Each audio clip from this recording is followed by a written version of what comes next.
Great. Well, we're going to get things going.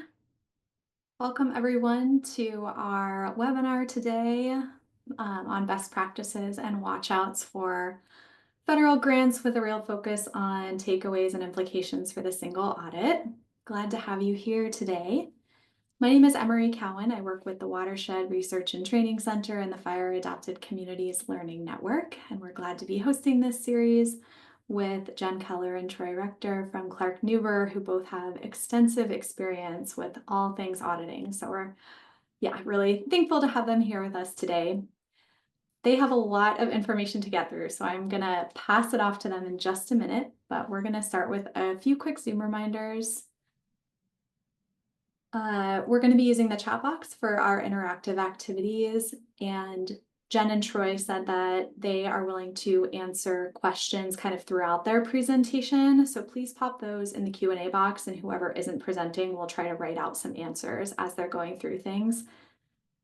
We will likely have a full webinar of content today. So if you have other questions that we can't get to, we will definitely roll those over. We have a dedicated Q&A session tomorrow at 11:30 Pacific time, and we'll get into the details of that in just a few minutes. But just know that anything we can't get to, we will roll into that Q&A session, which everyone is welcome to attend. And we will be recording that and sharing out information from that as well. So that's another time to get your questions addressed. Lastly, this webinar is being recorded, and we will be sharing that out with all registrants, as well as posting on our website and YouTube page. And my colleague Emily is gonna share those links in the chat box in just a few minutes. Most people have been on these webinars before, so I will breeze through our organizational intros, but if you're interested in learning more about either the Watershed Center or the Fire Adapted Communities Learning Network, please head over to our websites that are in the chat box. And last slide from me is want to acknowledge the Forest Service for the funding that has supported this webinar series through its Community Navigator initiative.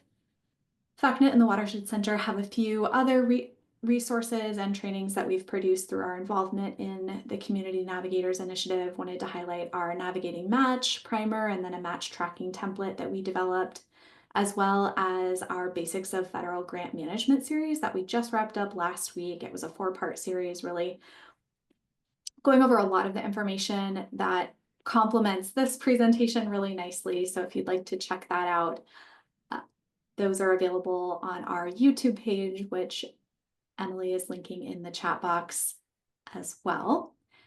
And just wanted to also note a couple of websites that are a little bit kind of one-stop shops for all of these resources that I'm mentioning today. That is our Watershed Center Community Navigator Project website, where again, we have recordings, slides, other resources. And then we also have our Funding FAQ website that is a little bit broader compilation of different resources related to applying for and managing grants. So 2 other resources to have in your back pocket. I will also be sending everything out via email after this series, so you'll have that for reference as well. And lastly, do want to note that if you missed our first audit session, that is recorded, and slides are also available on both of those websites that are linked in the chat box. So feel free to go back and review or get a refresher on that content as well. With that, I will hand the floor to Jen and Troy. Thank you so much again for being here. I'll let you take it away. Thank you. Yes, thank you everyone for being here. There's a little bit about Clark Newber. So we're located in Bellevue, Washington. We have about 300 staff. We're one of the top 100 accounting firms in the nation. And we take pride in servicing not-for-profits and public sector entities, as well as privately held and family-owned businesses and high net worth individuals. And as noted, my name is Jen Keller. I'm a CPA and a principal with Clark Newber, and I specialize in federal grants management. And with me is Troy Rector. He's a shareholder in our A&A department, and he specializes in things of like the single audit, and many other things. So we have a lot of stuff to get to today, a lot of information. So we're just gonna keep moving through. We did part 1 on February 18th. This is part 2. And then tomorrow we do have that special Q&A session available. So registration is open for that if you would like to register. Today we're going to be going through reviewing the basics of the UG. So we talked about that on day 1 extensively. So today we have an exercise, subchapter D and E of the uniform guidance, indirect cost rates, monitoring subrecipients, closeout of your awards, and then overarching single audit prep and what happens when you get a single audit finding. We speak in a lot of acronyms, so we have this slide here for your reference to talk about, to help explain what some of those acronyms are, but we will try and say them out loud as much as possible. But if you have any questions, please just let us know and we'll be sure to make sure that we are fully explaining what those acronyms are. So getting started, we have the basics of the uniform guidance. And just as a reminder, as you're reading through the uniform guidance or referencing it, a must is a must and a should is a best practice. So we absolutely have to be hitting those musts for compliance. And then the should, we want to try and hit those as much as possible, but they are a best practice. And then the uniform guidance is broken down into chapters, chapters A through F, starting with the acronyms, general provisions, pre-award, which is more of what the federal agencies are doing when reviewing and making awards to recipients. And then subchapters D and E are those post-award requirements where you'll be spending a lot of your time there as you're implementing your award. And we'll go into those in great detail today, as well as subchapter F, which supports the single audit requirements and what that entails. Followed by some appendices, which go over contract provisions, what need to be in your contracts, as well as indirect cost rates and what needs to be in those proposals when submitting an indirect cost rate. So we thought we'd kick it off and get everybody energized by doing a exercise here today, where we're going to send you off into the world of the uniform guidance and have you find the certain aspects within the uniform guidance to get you used to using it. And so the first one is the allowable cost provisions. So actually, if I go back, and will it let me take this? Oh, thank you, Troy. Troy put the uniform guidance link into the chat. So if you click on that ECFR link there from Troy, it'll take you to the uniform guidance. And what we're looking for is the reference for the allowable cost provisions for compensation standards. And if you want to put your answer in the chat when you find that, or I don't know if you can come off mute and say it, but if that's an option, feel free to do that as well. Otherwise, we will look for the answer in chat.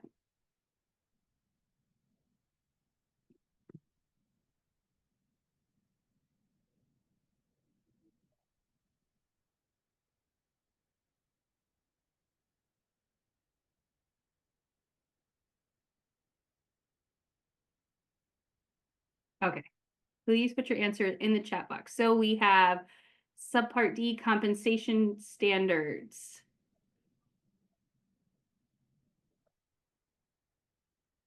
And then we're looking for 2 CFR,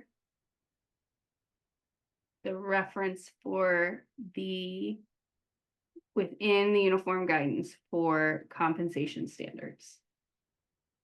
So that'll be 2 CFR part 200 dot.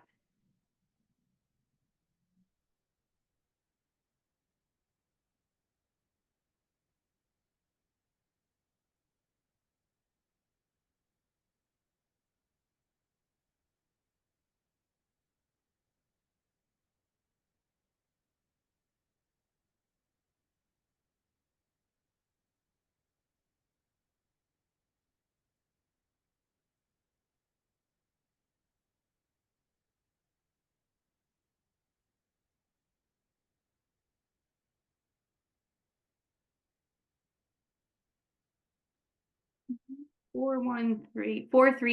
That's right. 200.430 are the standards for compensation standards for personal services.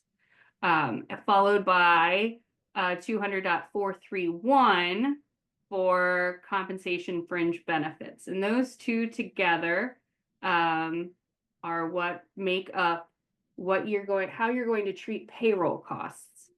So and Jen, I don't know if I'm giving too much away in terms of the future slides, but when we look at that section 430, if we have it open, you can kind of see there, okay, there's the general, some general requirements, requirements around the reasonableness over compensation. So, again, looking at 200.430, it's giving it a little way, but when it comes to what's the subject of the single audit, it's in that section G, the standards for documentation of personnel expenses, that is really going to be kind of the highlight when we get to that part of today's presentation. So. And so the next one we're going to send you on for your little Easter egg hunt is the procurement methods. So what are the standards for procurement under the uniform guidance?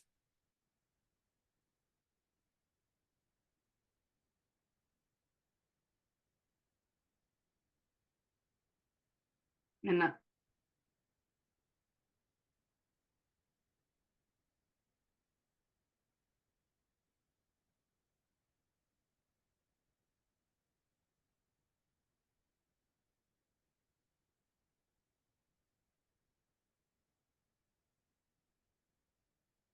yeah, so 320 is definitely in there. So procurement standards start at 200.317 and they continue on, the main part being 200.320 as noted in the chat, and they continue on up till 327. So thank you, everyone. And then lastly, and I think we already had someone beat us to the punch here, are the audit requirements. And those are located in that subpart F, and as correctly noted, 200.500 through 521. So I think not only was this to get you familiar with the uniform guidance, but especially with this first one, when we're looking at compensation, just showing you that sometimes it's also a test to think of synonyms for what you might be looking for. Because if you look for payroll in the uniform guidance, you're not going to find it. But if you look for compensation, you will. So sometimes it's in there, but you have to figure out exactly what we're going to call it so that we can appropriately find it. Yeah, and would you say, Jen, so, the uniform guidance has been out since 2013, and I mean, we probably deal with uniform guidance related items like every day of the week, right? But still, I still go back to the uniform guidance. So in terms of just using it as a tool to really understand the requirements, it's something that we go back and reference all the time. And especially, so in part one, we talked about revisions to the uniform guidance and how there have been some changes. And especially because of that, just really going in, because words matter. And, when we're researching different topics, you really have to kind of read what is the regulation. Sometimes with federal grant compliance over the years, I found sometimes there's some folklore kind of built into it. But there's really no replacement for just getting into the standard, reading it, interpreting it. And that's maybe sometimes where you have to kind of go out to the community to help in your interpretation, but it's right there. The requirements are right there. Yeah, great point. And the only thing I would add there too is sometimes there are some gray areas, and you need to go to the frequently asked questions to figure out the correct way to interpret that gray area. Additionally, sometimes your federal agency will have additional guidance on how they want things treated. So the uniform guidance supersedes all of those. So if there's a conflict, we would reference the uniform guidance, but those are additional tools that are often complementary that need to be taken into account as well. And all of the your specific agency guidance we don't have referenced, but if you are looking for the FAQs, we do have those referenced both in the previous slides and I believe at the bottom in our resource slide. So now we're going to get into it. We're going to look at subchapter D and E provisions. Subchapter D is those post-award requirements broken out into standards for financial and program management, property standards, procurement standards, and subrecipient monitoring. Last time we talked about the financial management system requirements. You need to have revenues and expenditures that can be tracked within your finance system under a unique identifier. You need to have internal controls. And we also talked about that payment cash management system and your process for making advance payments if you are able to make advance payments, and the fact that they need to be your immediate cash needs, which is usually defined as 3 to 5 days. Today, we're going to hop in with cost sharing and matching. So if you do have a cost sharing or matching grant, you would know that during the application process. But then when you actually get the grant and you have to find those costs and document those costs, well, what does that look like? So cost sharing and matching, those costs must be allowable costs based on the award terms and conditions. So if they have to be allowable under the grant as if they were being paid under the grant and in order to count as a match. You can use unrecovered indirect costs as long as you have a federally negotiated indirect cost rate and that was approved by the grant administrator during that grant application process. Additionally, volunteer services are not subject to what we would think of in the GAAP, the accounting world as skilled labor, which is a requirement under GAAP. So you can have, like for Head Start, I see a lot of parents volunteering time that can count towards your match dollars. So it doesn't have to necessarily be the definition of skilled labor. And that also can include fringe benefits in that valuation. And then additionally, the other thing I see counting towards match are donated goods and services. So making sure that you're documenting what those are and tracking them in your finance system. All right. And so how Jen and I have kind of set this up, part of this is part of this is kind of an overview or a summary of what you had in the prior 4 sessions. But for each of these sections we're going to be walking through, Jen's going to talk about what the requirement is. And then I'm, as the auditor, putting the auditor hat on, going to be talking about the common single audit findings. And it looks like Sally had a question on the CFDA number. So the assistance listing number is what it's called now. It used to be the CFDA number. That is specifically for the program. And so that really doesn't line up with the uniform guidance. The uniform guidance is more the overall regulations that would apply to federal grants. The assistance listing number is specific to that grant. So if you go to SAM.gov, enter into your assistance listing number, that'll provide you a lot of information about that program, applicable regulations, the NOFO, other things. And if you could put the questions in the Q&A, because then Jen and I are kind of splitting it up where when one person is presenting, the other person can respond to the questions too. And then George, in terms of the NICRA, we'll get to that. So that's a great question about what should nonprofits look for in the negotiated indirect cost rate agreement. So we do have a section on indirect costs.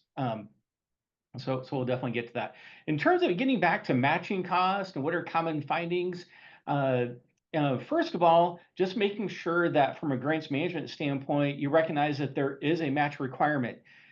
It seems odd, but we have issued findings because an entity, they didn't meet their match requirement because it may have been in the original grant agreement, but that, when they signed on the dotted line, but that was about the last time they thought about the matching requirement. So not meeting the match. The other common finding that we come across, as Jen was mentioning, so, we have the direct cost or the reimbursable costs that you're getting paid for. And then the matching costs are, those that's kind of the organization's contribution, to that program.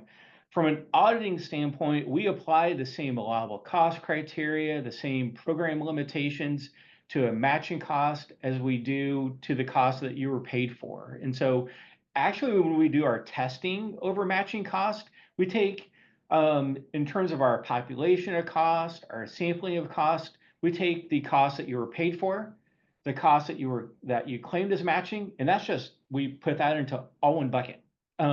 So everything you think about in terms of allowable cost, documentation, support that you need to have, if you were claiming costs for reimbursement, you have to have that for matching.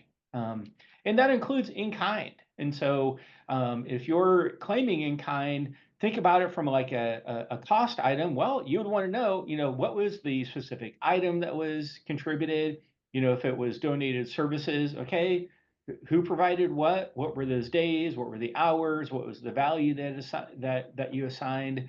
And so really just making sure that when you are claiming matching in terms of your accounting records or your general ledger accounting system and support, that you're have a high bar for the documentation that needs to be there for matching. So. Great, thank you. And getting into prior approval and budget revisions now. So there is a whole section in the uniform guidance that talks about prior approval.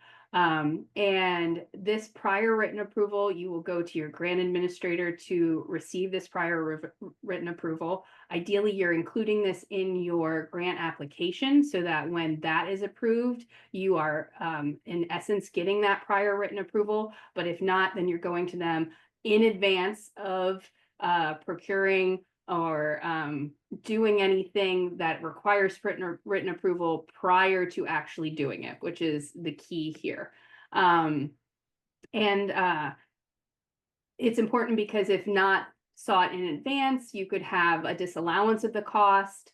And then Troy will talk more about that during the audit process. And so if you're looking to see the list for prior written approval, that is at 200.407. But some things when it comes to specifically the revision of a budget and program plan that you need to consider for prior approval is if you plan on moving budget line items around that exceed 10% of the total budget. So if you're moving large costs around between, let's say, payroll, between compensation, I want to keep with the terms here, between compensation and maybe participant support costs, then you're going to need to go and get prior written approval for that. In addition, if your grant has key individuals, key personnel listed on it, and they're going to have a 25% reduction in their time, or completely disengaged from the project for more than 3 months, you need to coordinate with your grant administrator in that regard too. For non-construction awards, must request prior approval for items including but not limited to any change in your scope or objective, change in key personnel, which we discussed, change in approved cost sharing or matching. And then the list, as we noted in 200.407. And then transfer of any funds budgeted for participant support costs to other categories must also be have prior approval. And if you're looking for the definition of participant support costs, you can go to Subchapter A, and there's a definition there for participant support costs that was recently updated to simplify that during the revision. And then there should be no other prior approvals necessary aside from this section. So that is something to keep in mind and look at your federal agency specific guidelines for prior approval process would be the other thing I would say. And the United States government can issue a waiver to incur project costs 90 days prior to the federal award. You would need prior approval for that. And sometimes if you're going to incur those costs 90 days ahead, this is kind of at your own risk because you may not have a grant administrator to ask. So then by the time you do, it's up to them to provide that approval, which you may or may not receive. So it's really at your own risk. And the other type of approval that they can grant is a no cost extension, which we'll get into more during the closeout section of the presentation. So in terms of common audit findings, there's probably some randomness in the slide, but some of the items where areas where we see prior approval required, but it wasn't sought, capital equipment. So one of the things that you'll see again from a cost perspective. 200.407 identifies all the areas, all the items of cost that require prior approval. Fixed amount subawards, we don't get that into too much in this presentation because to date we've seen that more in the foreign aid. But there is a concept of entering into a fixed amount subaward.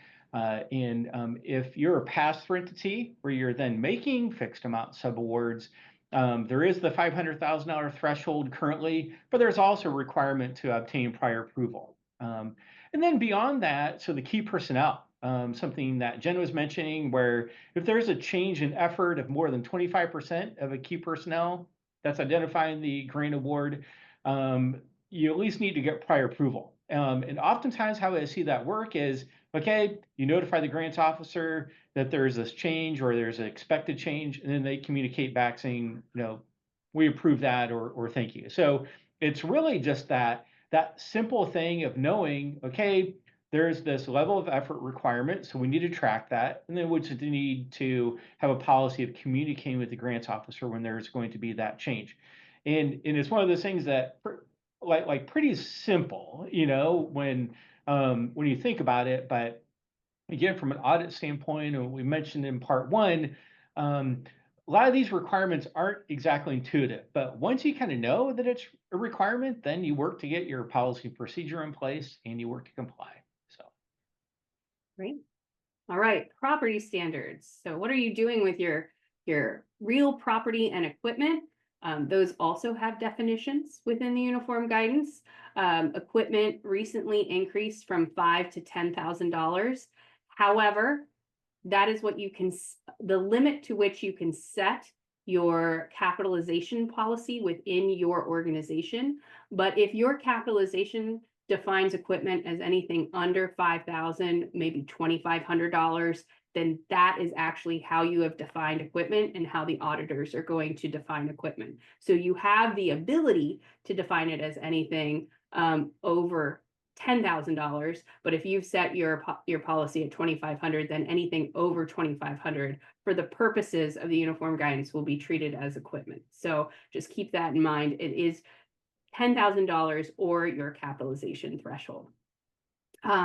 So title to real property and equipment acquired or improved under a federal award will vest upon acquisition with the non-federal entity. Use for original intended purposes. So you have to use the equipment acquired under the federal award during the federal award for the purposes of the grant and be able to document and justify that it's being used accordingly. And then you have to manage the equipment in accordance with the uniform guidance. And there are specific things that you have to do when you have equipment that has been purchased under a federal award. You need to maintain those property records. You need to keep track of a physical inventory and conduct that physical inventory routinely. And Troy, correct me if I'm wrong, is it at least annually? Every 2 years. Once every 2 years. Every 2 years that you have to conduct the physical inventory. And then following, there are specific instructions on how to dispose of the equipment. And so you have to, either the federal awarding agency will provide those disposition instructions to you in advance, or if you have not received them, then you need to specifically request those disposition instructions from the federal agency and get those instructions to tell you at the end of the grant, here is the specific way that you're going to dispose of the property, and then what, if anything, you need to remit back to the government in terms of the costs that the money that you obtained from selling the property. And then just going back a little bit to those property records, things that you need to track. It needs to have it needs to have a unique identifier. You need to know where the property is. You need to know, you need to be able to tell whether it's in good condition and keep track of that good condition and maintain maintenance for that property. And of course, you shouldn't be expected to remember everything that Jen told you. Right. And so, part of it is we gave the reference to the CFR in the prior slide. And so if you go to the 200.313, it has a checklist of everything you need to have in your property records. And so when we're testing equipment, when we're doing through the single audit and equipment has been purchased under a major program that we're testing, we first test to make sure do your property records have all that information. All the things that Jen had listed, including the specific grant that funded the equipment and the percentage of the purchase. I see that in terms of some clients. So every client, I mean, you have property equipment, most do. So they have, just for their general financial statements, have a listing of property equipment. I see some organizations will just attach the additional federal information to that listing, or sometimes they'll actually have a separate just federally funded equipment listing, because it's really that federally funded equipment listing that is under the microscope here, including the required biennial physical inventory of federally funded equipment. So the feds aren't requiring that you go out and do a physical inventory of all the assets of the entity every 2 years. It's only of the federally funded equipment. And so it's really the Fed saying, okay, if we're gonna fund this equipment, you're gonna be using it on the program, we want you at least once every 2 years to go out there and say, yep, we have it. We still have it. It's still being used for its intended purpose. It's being safeguarded. And so that is a common finding that we have. And again, not because an entity just didn't get around to it. It's typically because they just weren't aware that they needed to do the physical inventory. So, another example of when you intake a grant and you see, oh, we're going to be purchasing equipment, just knowing that you need to go to 200.313 to understand what you need to do. And then the last item, Jen had mentioned the disposition instructions. Probably more times than not in the grant agreement, it will say, at the end of the grant, you can just keep it. We don't want it. But if the grant isn't specific to that, you need to reach out and obtain instructions from the grantor in terms of what they're requiring you to do, and then just follow those instructions. And so the finding there is we have equipment that's disposed of, and maybe the entity didn't sell it. They didn't sell it at the end of the grant. They just kept it and are using it for other purposes. But the grant specifically says, nope, you need to sell it within this period of time and give us the net proceeds. And the entity just didn't follow what was in the agreement. So we come across that periodically. Hey, trucking right along, we're at procurement. So this is a big one, I would say, for audit findings. So this particular topic comes up a lot. So the big thing here to know is that UG procurement standards, there are the UG procurement standards, and it requires you to have a written procurement procedure and define the standards for your entity using the guidelines of the uniform guidance. So you have to have, this is a must, a written procurement procedure. And goods and services, sorry, I have this. I'm trying to find my mouse here. I apologize. I have everyone's faces and blocking this part of the slide.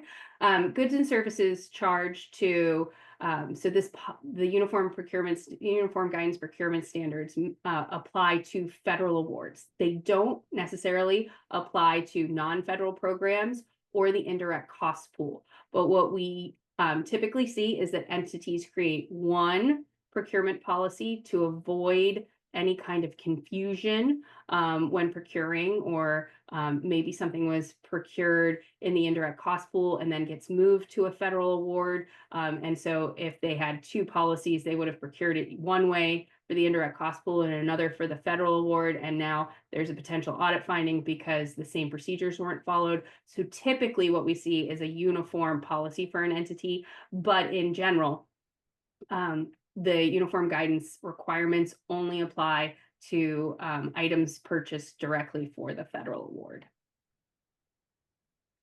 And you will have gone over this a great deal in the previous session that was offered by Watershed. So we're not going to spend too much time on this slide specifically, but just to remind everyone that a micro purchase threshold are purchases not to exceed this micro purchase threshold of $10,000. You can request for a higher micro purchase threshold, but you have to have clean audits and be considered a low risk auditee and have had a single audit prior to be able to demonstrate that, and request in some cases request prior approval from your federal agency. So in general, most have the micro purchase threshold of 10,000. Anything above that that's been granted, we usually see those for research and development entities that are purchasing large, expensive lab equipment. And then we have the small purchase threshold, which is anything between the micro purchase threshold and the simplified acquisition threshold, which is currently set at $250,000. So any small purchase between $10,000 and $250,000, for that you need to get adequate number of price or rate quotes, which would be defined in your policy. Most policies I see say 3. So, but that is something that is required to be defined within your policy specific to your organization. So your policy may say something different, but in general, I usually see 3 noted. And then anything greater than the simplified acquisition threshold, we're looking at sealed bids or competitive proposals. And these are formal proposals that you're looking at maybe more than just the price when making a purchasing decision. And then finally, and we have a slide on this, but the non-competitive proposal, which is anything greater than that micro purchase threshold, and maybe you're not going to go through a typical competitive proposal process, and we have a slide on that. So the non-competitive procurement, so these are things where maybe it's below the micro purchase threshold, so you don't need to do a competitive procurement. You just need to find a reasonable price. So if it's a pack of pencils and it's not $100, that would seem not reasonable to the average person to pay $100 for pencils. Then you can purchase those pencils. Only available from a single source. So if you're looking to purchase something and it's only offered by one entity within the entire United States, then you would purchase that and document that this is really only available from this one supplier. And so we have no choice but to purchase it from them, and we don't need to go through a bid process or a competitive bid process. We just document that.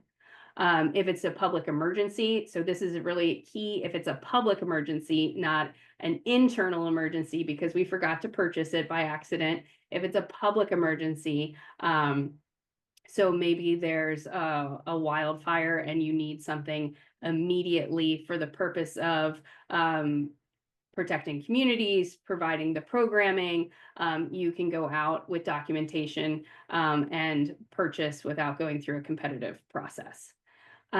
Explicit approval from the awarding agency. So maybe you get documentation that says, we want you to use this vendor, or we give you permission to use this vendor and not go out to competitive procurement. That's another reason. And then if you go out over and over again and you don't get a sufficient number of bids, then you would document that. And that would also count as a non-competitive procurement. All right. So in terms of the common audit findings, first and foremost, the written policy and procedure does not align with the uniform guidance, and more specifically, those the UG procurement methods that Jen just mentioned just are not mentioned in the policy, don't line up. If you take a nonprofit that hasn't managed federal awards before, hasn't had to procure funds under a federal award before, 99% of their time, either they don't have a procurement policy or it is not as stringent as what's required in the uniform guidance. So really taking your written procurement policy and going through and reviewing it against the uniform guidance provisions, that takes care of a majority of the findings. Other findings are around, so when Jen talked about the small purchase, for example, requirement to obtain an adequate number of price or rate quotes, that's defined in your policy. So let's say your policy says 3.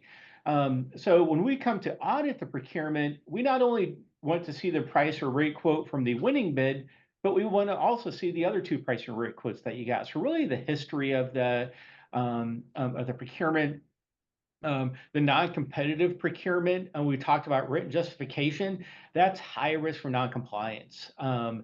We see the number of entities when we go into audit, they're just using who they've used in the past. Well, if you're making a charge to a federal award, that isn't good enough in a lot of instances. So really justifying which of those conditions on that prior slide apply. So that's on the procurement side. But when we look at the next slide, we also wanted to cover suspension and debarment. So talk about a requirement that is not intuitive, but once you know what you have to do, then you're going to do it.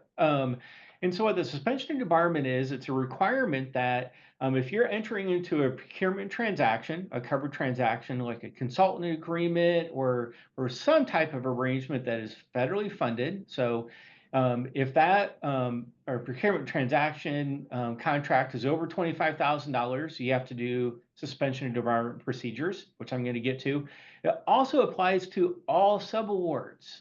So any subaward that you're entering into, you need to do suspension and debarment procedures. So what are suspension and debarment procedures? Well, they're listed here. So you have 3 options. One option, which is probably the most common, is you're going on to sam.gov and you're entering the name of the company or the principal owners of the company and searching the excluded parties listing to make sure they are not on the government's blacklist.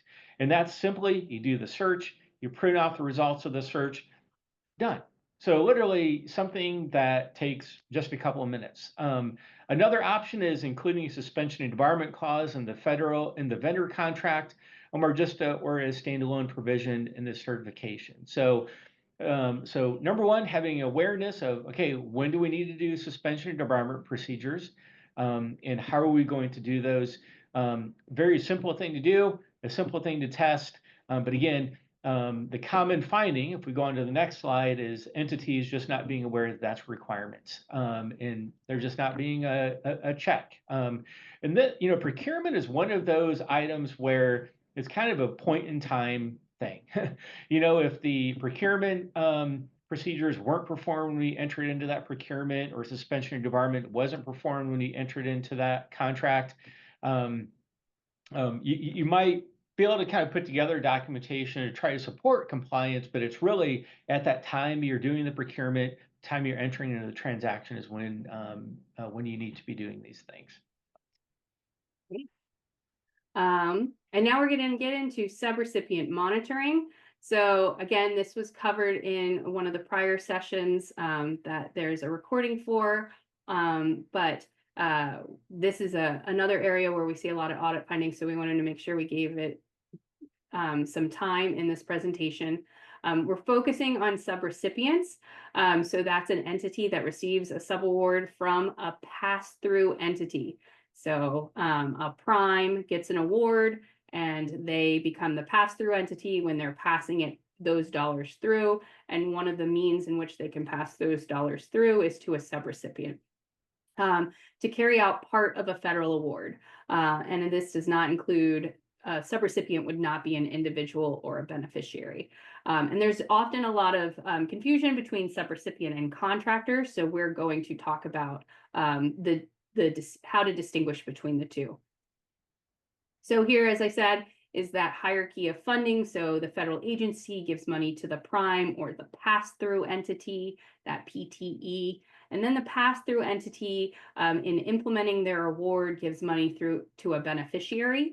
And in that case, there are eligibility criteria that are set up by laws and regulations and are outlined in the notice of award for you to follow. And the auditor would be looking at auditing that you are giving money only to the beneficiaries that meet those eligibility criteria. And then we have subrecipients, and they have their own section in the uniform guidance on what your requirements are when you monitor them. And so it's very important that you follow that monitoring, the risk assessment. We'll get into all of that when you're passing money through to them. And then for those you deem to be a contractor, you're procuring goods and services that entity offers in the normal course of their business. It's ancillary to the federal award. For them, they don't have to follow the uniform guidance, and there isn't anything about monitoring them other than that you're receiving those goods and services. But what you have to make sure you're doing is following those procurement requirements that we just spoke about, because that's what you will be held to when an auditor comes in to review. So what is this contractor versus subrecipient determination? The pass-through entity's responsibility with input from the pass-through entity's grantor is what helps makes this subrecipient determination. The determination concludes on the terms and conditions of the relationship. So it's really important that whatever you decide this contractor versus subrecipient to be, however you choose to define this relationship on a case-by-case basis, is what then determines those requirements that then flow down to the entity. And again, if it's a contractor, there is no flow down provision. But if they're a subrecipient, then anything that has been passed down to you, you now are responsible for passing down and monitoring with the subrecipient. And Troy will get into this a little bit more, but it's substance over form. So we're not necessarily going in as an auditor and critiquing what decision you made and how you came to it. Definitely good to document that, but that's not what we're critiquing. Once you've made that decision, what we're doing is making sure that you either follow the procurement policy or you followed your subrecipient monitoring policy. So what are some of these distinctions? Well, with a subrecipient, they have the ability to determine who's eligible for the assistance. They're measured in terms of the objectives of the federal award. They're responsible for making programmatic decisions, and they have to follow the uniform guidance. Versus the contractor, who provides goods or services that benefit the pass-through entity in their normal course of business. They're ancillary to the federal program. If you didn't get it from them, you go get it from someone else. And then they are not subject to the compliance requirements of the uniform guidance. And here we have a little question, just a little knowledge check here. So the prime pass-through entity can pass federal grant dollars to 1, contractors or subrecipients, 2, contractors, subrecipients, and beneficiaries, 3, subrecipients only, or 4, none of the above. So if you just want to pop your answer into chat, that would be great. Yeah, so looks like all 2. So then now we're going to get into the subrecipient monitoring. And so what does that mean? What is your responsibility as a pass-through entity? Presumption is probably a good number of you may be on the call and are passing funds through to subrecipients. And so what we have here is kind of everything that's involved in that. It is defined in the uniform guidance, from determining the relationship, as Jen was just going through. So there was a response that that individual has contractor, subrecipients, and beneficiaries. So kind of the trifecta there. But it really starts in, we're going to talk through each one of these. So there's the subrecipient risk assessment to identify, what's the risk profile of this subrecipient. Well, then that determines the terms and conditions that need to be in the agreement, the monitoring that needs to be performed, and then ultimately your responsibility for reviewing the single audit. So we're going to cover all of this. So if we look at the next slide, We have here just kind of another way in terms of what your responsibility is as a pass-through entity or as a subrecipient. So as a subrecipient, you have the responsibility to comply with the terms and conditions of the subaward. So the same requirements of the pass-through entity, a lot of the same requirements of the pass-through entity is having to comply with, you're having to comply with as a subrecipient. And so as a pass-through entity, you're then monitoring whether the subrecipient is complying and meeting all these responsibilities. Okay, so the next slide is the risk assessment. And so this is, again, really you're determining how experienced is the subrecipient in managing federal grants. What is their past experience? What about suspension and debarment? Are they suspended or debarred? And so it's really asking those upfront questions to understand how do they manage grants. What are the current compliance practices and what level of monitoring do we need to perform? Typically, with this typical risk assessment, we usually see that kind of concluded in terms of high, medium, or low. And so again, it's required to be performed typically at the start of the sub award. That's at least annually, but the kind of the typical policy that I see or pass-through entities, employees, they're doing that at the start of each sub award. So if we look at the next slide, the subaward agreement. And so that grant agreement with the subrecipient that you're entering into as a pass-through entity, you need to make sure that all these required items are in that agreement.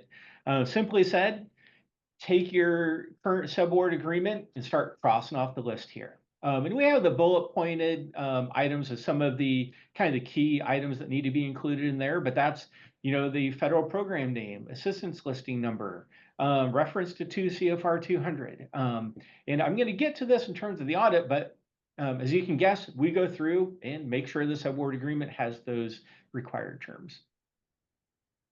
Okay, so then when we get to the monitoring, that includes financial monitoring, program monitoring, and again, that monitoring needs to be commensurate with the risk, with the assessed risk of the subrecipient. So for example, if you're an entity and you have a risk assessment that concludes on low, moderate, or high, then you need to have a monitoring plan in place that has one monitoring plan for a low risk subrecipient, another one for moderate, another one for high.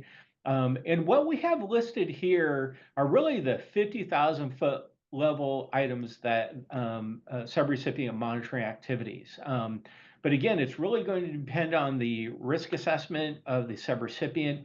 The key thing is it needs to be documented. So really making sure that as a pass-through entity, you have these monitoring plans in place. And you're doing the monitoring, you're documenting the monitoring throughout the period of that subaward. Okay, so I have here in terms of what the pass-through entity must document, everything here.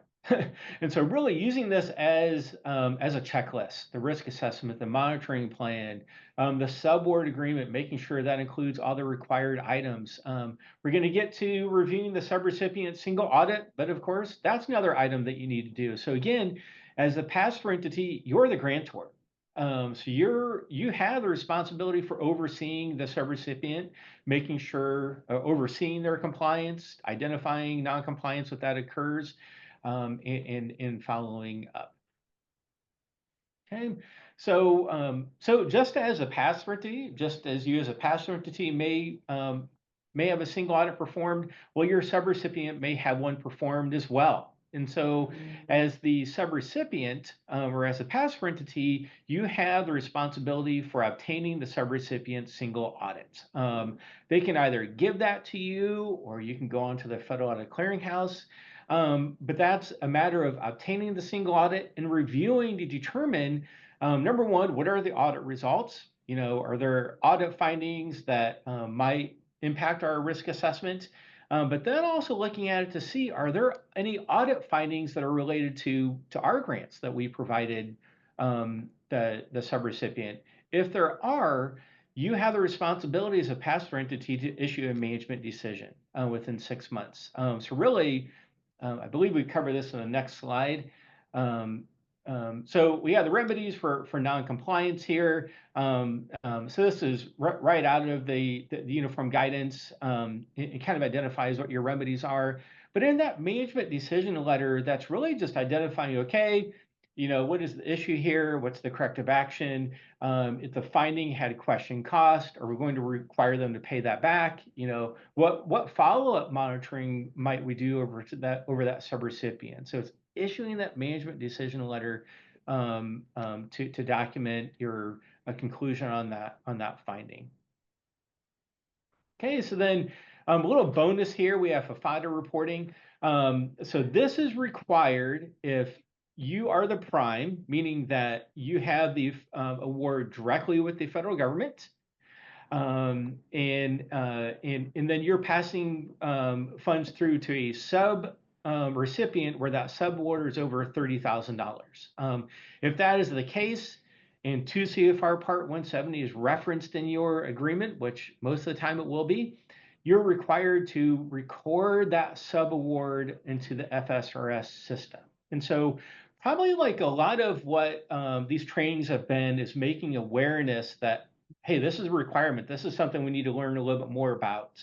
And so that's kind of why we put the slide in there, where again, if you're the prime recipient or the prime grantee, you have your award directly with the federal agency, and you're entering into what they call first tier subawards over $30,000, you're going to have to do FAFATA reporting. So just making sure that you do that.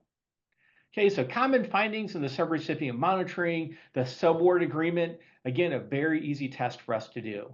The risk assessment not being performed or documented, as well as the subrecipient monitoring, the single audit not being, the documentation of that not being, or the review of that not being documented, so having a memo or a checklist of some kind, as well as the FAFATA reporting not being performed.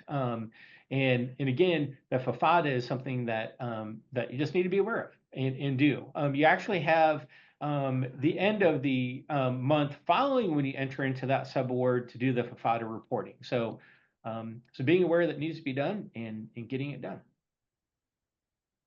Right. So now we're getting into subchapter E, these allowable cost principles. And this is just to show you, again, you will have gone over this, but the federal award costs are broken out into direct costs and indirect costs. So if they're direct costs, they directly charged to the award or directly allocated, versus these indirect costs, which have cost allocation policies associated with them and indirect cost recovery methodology that needs to be thought out and defined. Standards of documentation of personnel expenses, which are those expenses that sometimes cross over. Maybe you're part direct to an award and part indirect to the organization. So what do we need to document this person's time to make sure that it can be allowable and allocable to the award? So you have to have an internal control system. You need to have some sort of time tracking system. Either you're keeping time sheets or you're certifying time under the award that can be justified with some sort of backup documentation. And then that person's time is being allocated accordingly per policy to the different awards, revenue sources, indirect, direct, that this person works under. So in addition, you need to have this support for the distribution of employees' salaries or wages or their activities. So this is very important. The auditors will come in and look for this documentation to make sure that their activities are being allocated accordingly. When you submit an award, you submit with a budget. And what you're not allowed to do is just charge that individual's time per budget. You're not allowed to do that. That can be a guideline, maybe for the first month, if you're going to do these time certifications, worksheets, and then you have to go back and true up to actuals to make sure that only actual time is being charged to the award. And so the system can be reasonable and approximate budget in the first place, but then significant changes in the corresponding work activity need to be identified and changed. Salaries and wages of non-exempt employee reports must include total hours each day. And this is important because we're talking about a proportion of the time. So if your individual works 40 hours on standard, but this week they work 50, well, now here's an exercise that helps us walk through this. So a salaried employee generally works a standard 40-hour week with an effective hourly rate of $10 per hour or $400 per week. 40 hours times 10 hours, $10 an hour. Suppose that this employee works 50 hours in a given week as follows. So they'll work 40 hours on this Department of Labor grant, and then on another non-federal research and development, they'll do another 10 hours. So how many hours should be recorded on this individual's timesheet? Please put your answer in the chat.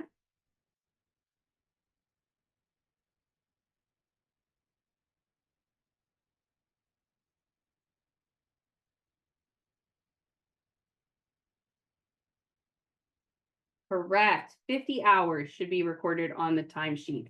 And then if we're recording 50 hours on the timesheet, how much of this individual's salary, which is $400, should be charged to the DOL grant?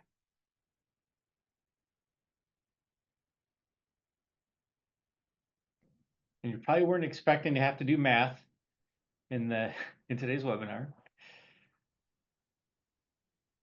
Right. So 40 hours or 80% of the $400 should be charged to the grant.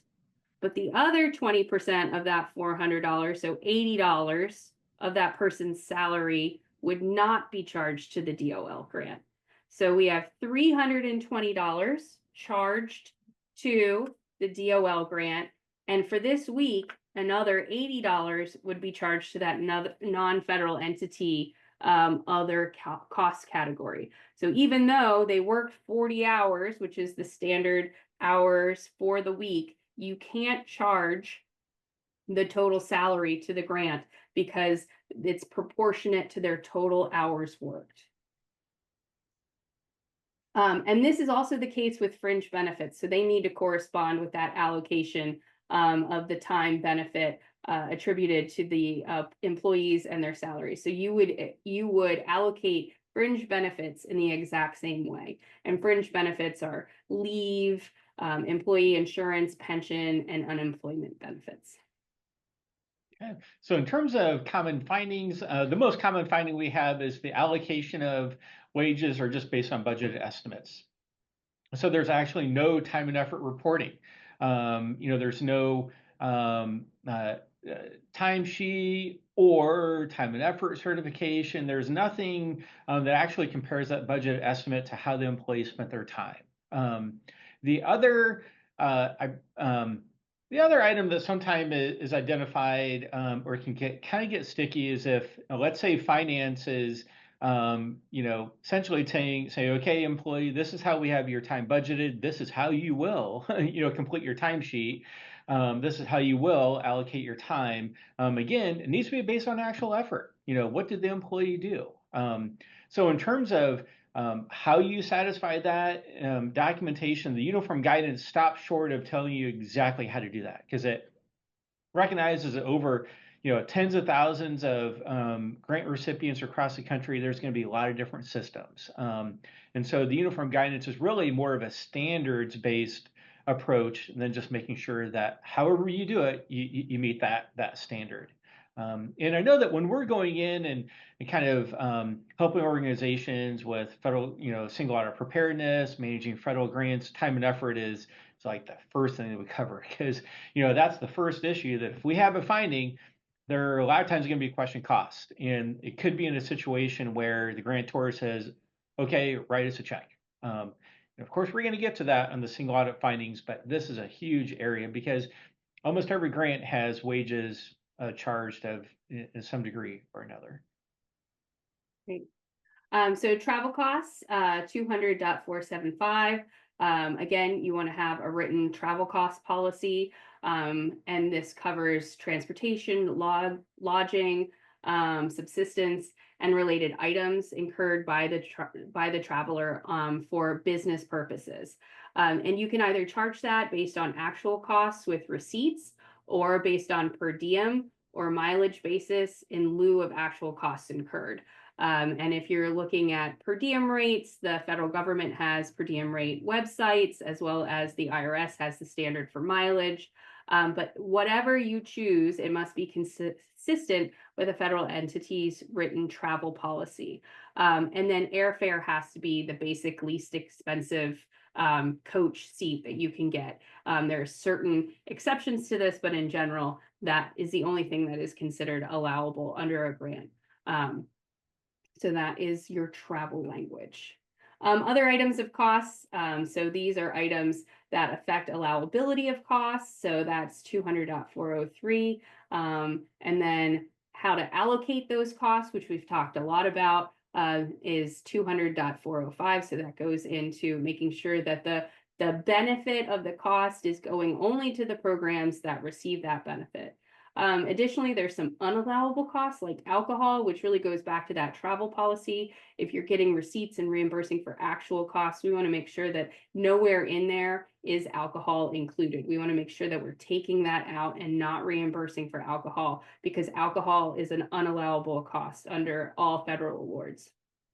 And contributions and donations are also unallowable costs. So we want to make sure that we don't have contributions and donations under federal awards. And then rental costs, these are allowable, but taking into account how you're going to allocate those costs to a grant. Are you going to do it based on the number of employees in the building and which grants they work under, or how you're going to allocate these rental costs?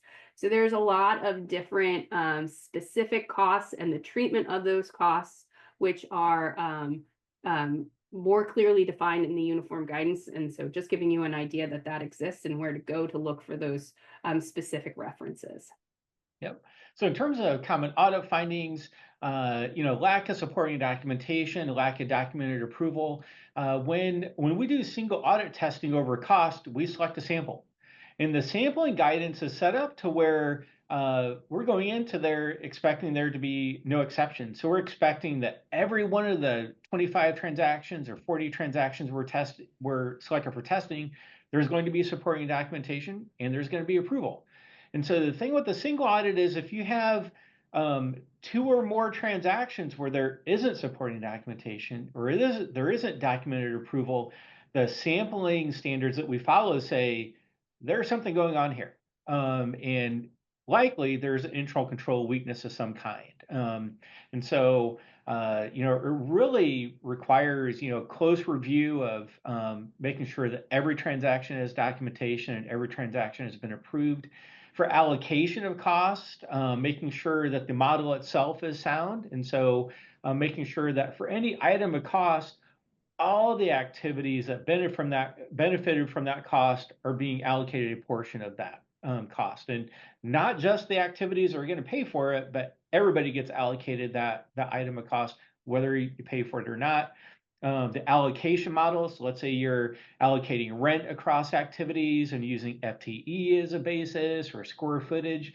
It needs to be based on actual. And so you may utilize a budgeted percentage at the beginning of the year or period, but it needs to be compared to what the actual FTE count is, what the actual square footage is throughout the period. So making sure that you just aren't putting a budget estimate and letting it ride. It needs to be compared and adjusted to actual periodically.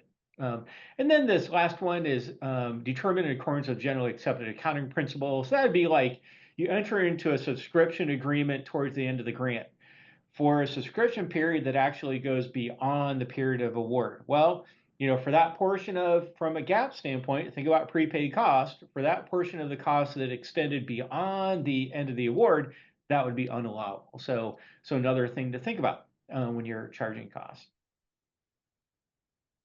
All right, so now we're going to spend some time getting into indirect cost. And when I mentioned time is not on our side today, but we are going to get through this. And as mentioned, and we do have the Q&A session tomorrow because I know indirect costs. The federal government recognizes that you incur them.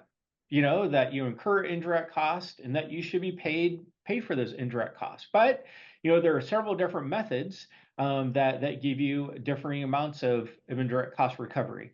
The de minimis indirect cost rate method, which a lot of entities use, that does give you some indirect cost recovery, which we're going to cover, to the federally negotiated indirect cost rate, where at best with a federal award, you're looking for full cost recovery. There is no profit. You're just trying to get your costs covered.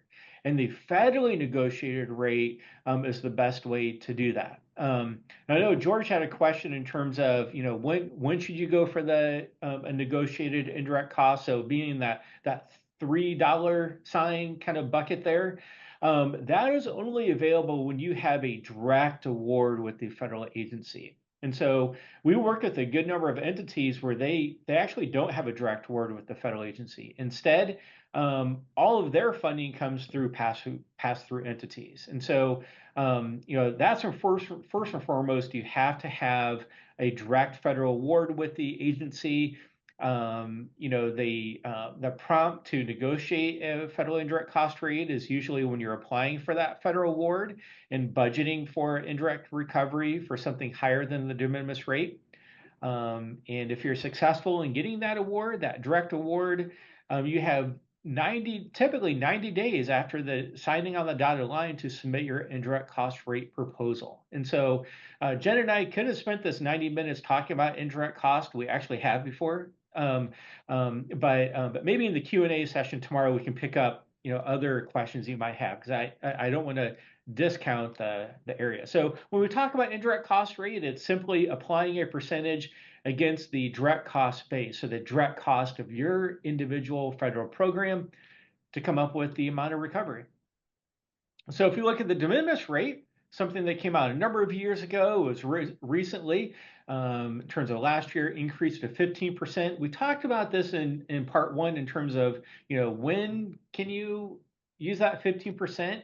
Award by award perspective or basis. So something to work through. Definitely go back to your notes in part one. But it's 10% of modified total direct cost, not 10% of total direct costs. It's 10% of modified total direct cost. So in the next slide, we're going to look at what that means. The other thing to remember. Jen, if you can go back and just have a couple more. So no proof of costs are required, and you're not required to charge indirect costs. And so a lot of entities don't even get their direct costs charged, and so you're not required to use the de minimis rate, but you are required to use that methodology once you start using it. Modified total direct costs are referenced here, and that's your total direct costs, less these items that need to be backed out. So you cannot take indirect costs. You cannot apply that 10% or 15% on equipment. You can't charge that on rental cost. You can only charge up to the first $25,000 or now $50,000 of subawards. So making sure that you're backing out of your direct costs those items that you cannot recover indirect cost on. We have this slide right here. You've probably done all the math for today that you want to do in terms of the presentation. So this kind of illustrates how we calculate that, how we go from the total direct cost of the grant. Let's say you had $188,000, $187,500. Then how do you actually calculate the recovery there? Okay, the next slide. Next slide looks at federally negotiated indirect cost rates. And so we just illustrate here how we test that. So, the indirect cost pool of your entity, we actually select transactions from that in the single audit and test reliability. So kind of the concept is the indirect cost pool, the overhead of your organization, all that has to be in accordance with the uniform guidance. And then we select samples for the application of the indirect cost recovery. So common findings: the de minimis rate, just errors made in determining the modified total direct cost. So you're not backing out rental cost, or you're recovering indirect cost on all the subaward costs, not capping it at the $25,000 or the $50,000 threshold. So making sure that when you're completing the request for reimbursement, you're checking the math. There's documentation in terms of how you calculate the recovery. I also talked about the transition to the de minimis rate and how that is available for certain grants now. And then we cover here some of the common errors or findings that we see when when an entity has a negotiated rate and is applying that rate. And again, we have our time tomorrow that we can get more into indirect cost recovery and answer the questions that you have there. All right, so monitoring reporting. So we looked at this before. We have the pre-award, the award, and the post-award phase.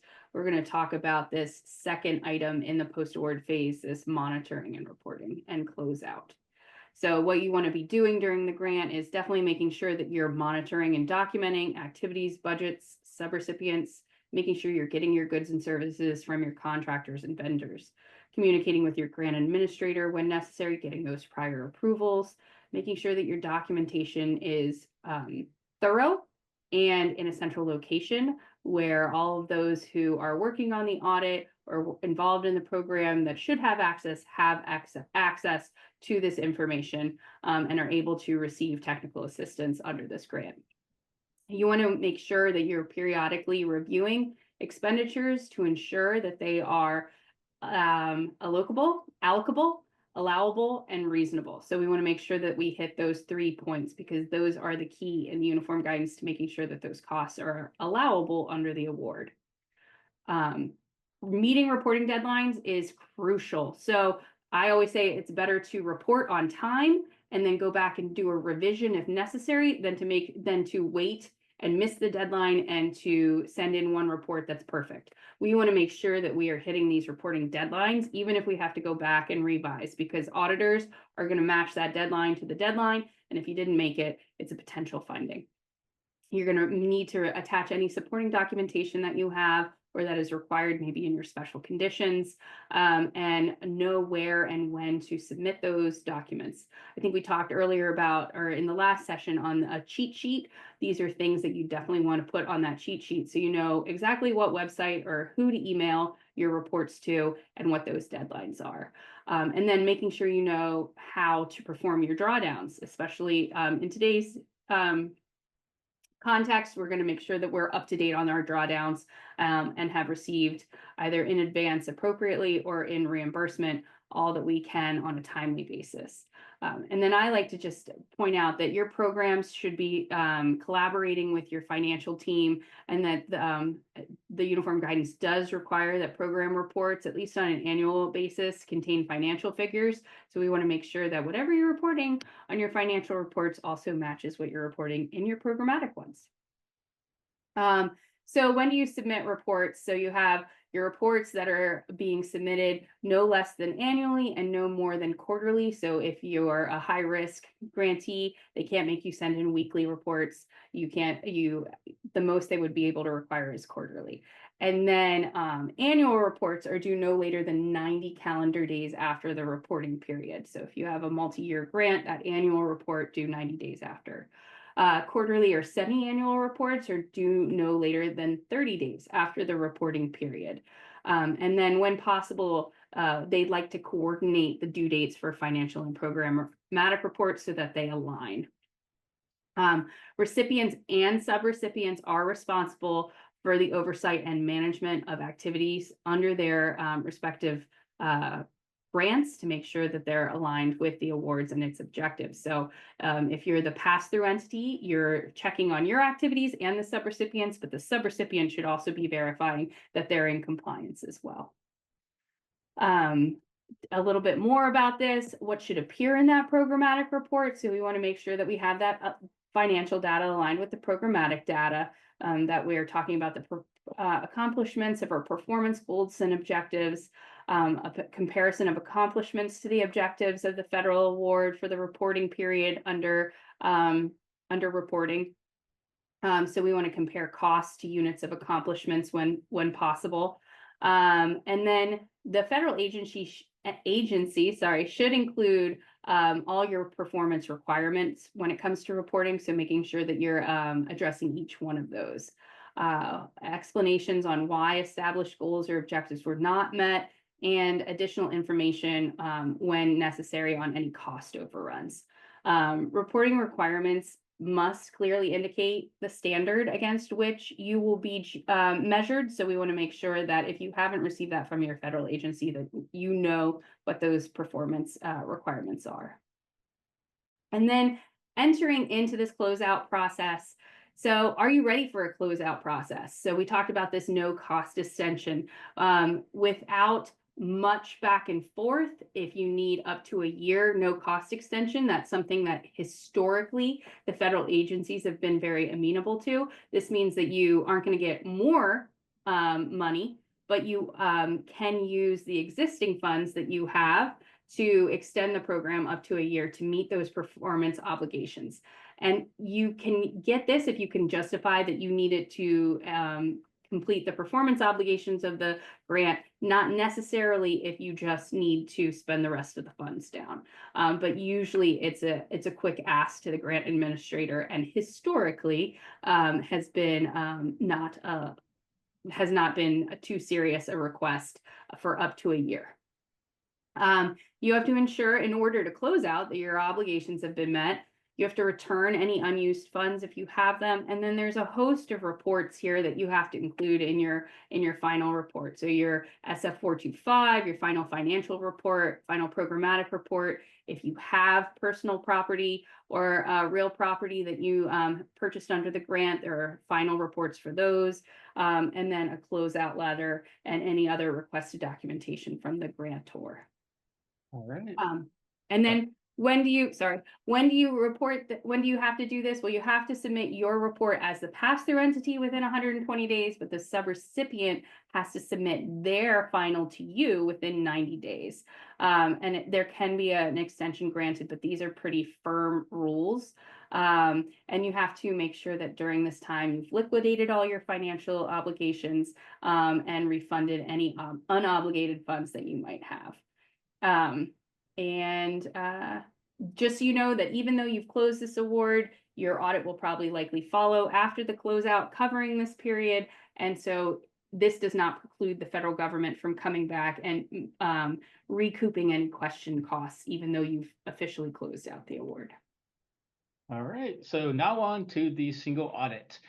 So in this section, I'm going to spend a couple of minutes kind of on how the sausage is made, I guess, and then we're going to get into audit findings, and how often do audit findings happen? What do you do if you receive one? So if we go on to the next slide. So this kind of has the single audit process. In part one, we talked about actually what is federal awards, what is subject to the single audit, what is a single audit. So determining the federal awards, selecting the auditors, preparing the CFA, and then those two items there, major program determination. And so, like we mentioned in the first section, first part, we don't audit every single granted contract. So we select the programs we're going to audit, and then we audit them and report on the results of the audit. Look at the next slide. So this shows the CFA, so the Schedule of Expenditures for Federal Awards, all the required elements, fairly self-explanatory there. It is kind of the financial statement of the single audit. And it is your responsibility as the auditee to provide the data necessary to complete this schedule.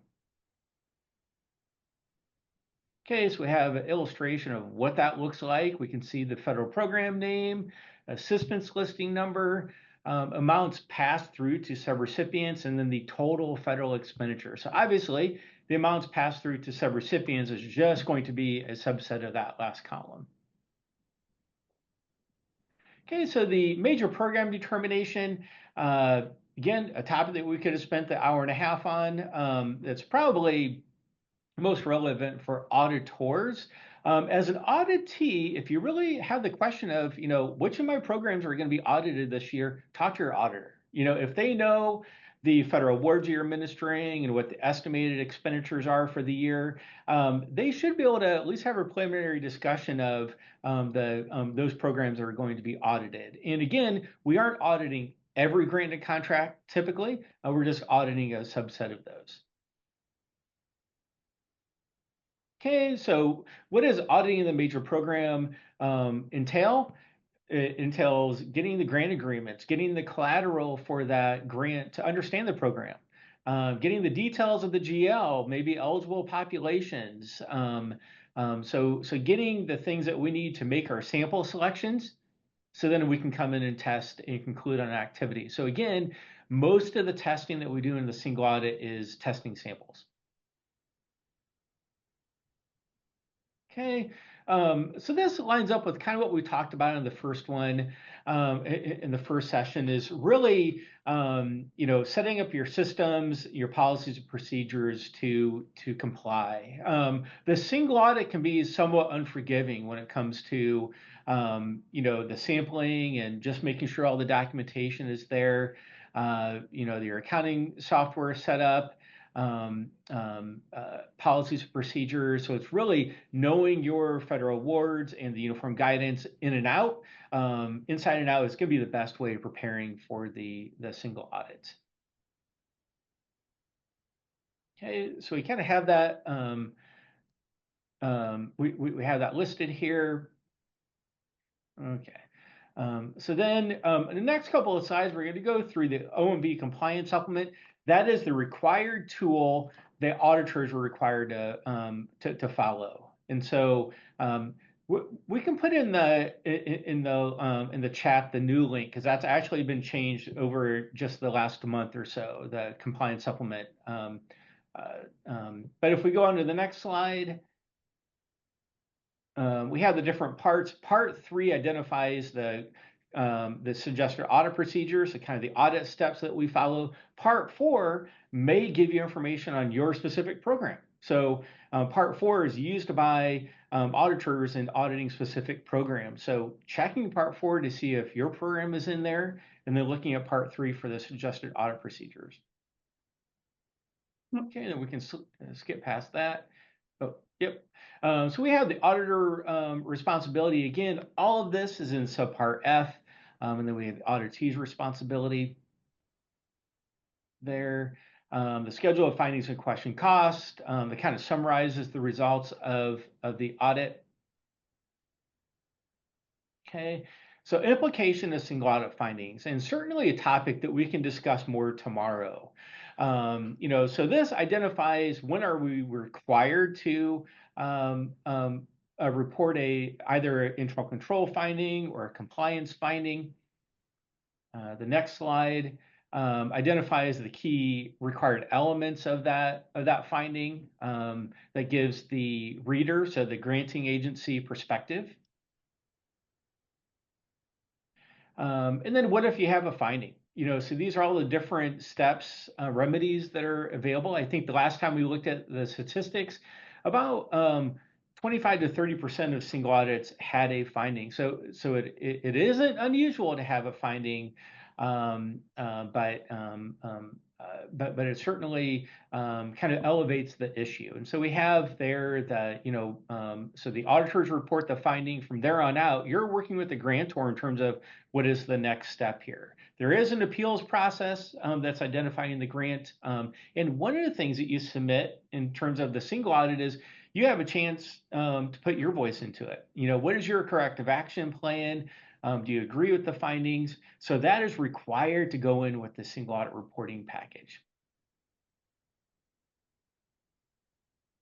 Okay. So we have this identifies, so if there's a finding last year, there is a schedule that's supposed to be included there. Okay.